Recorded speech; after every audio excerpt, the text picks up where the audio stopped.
with some toilet paper. I need to save that up because you know how hard that is.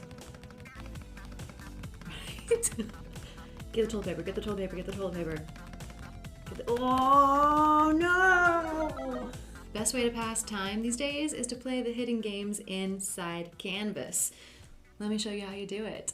Open your Canvas course, literally any Canvas course, no matter if you're a student, teacher, anybody using Canvas, open a Canvas course and then literally click on any page. We're going to create a not found page first. So let's say, for example, I'm going to click on a modules page, go to the top where the URL is.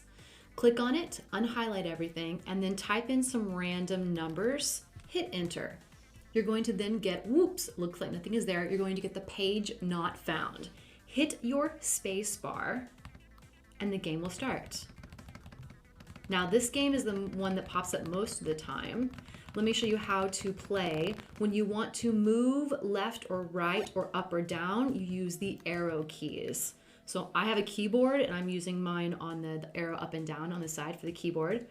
Okay, hit spacebar to start over.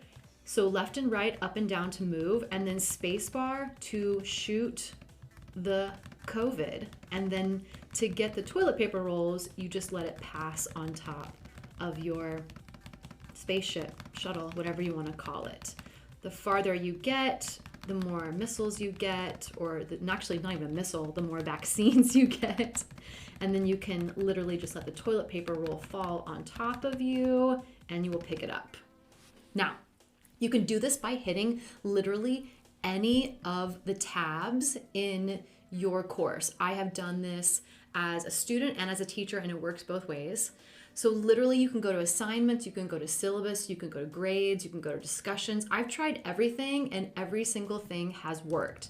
Now, there is a different game. So I have discovered that there is no rhyme or reason to which tabs or pages not found opens up the second option game. It's just kind of like random luck so far from what I can discover. So let me try a couple of different ones and see if I can find that game to show you. Okay, here's the other game. And this one again just randomly came up. I tried a syllabus. Again, all you have to do is hit spacebar. The game will start. And in this one, you have to move up or down and get to the other end without the gray boxes, hitting your blue box at the bottom. Again, you use the left and right arrow keys to get around. I'm really bad at this one. Hit spacebar to start over again, and you want to get up to the green one, and then it starts over. So share this with a teacher, a friend, a faculty member, a colleague, a student, anyone that needs a little fun in their Canvas activity, and have fun with your hidden game. If you find any other games or you find any other tips or tricks to this game, leave them in the comments below so we can all share together. All right, enjoy with Canvas, have fun, and I'll see you in the next video. Bye.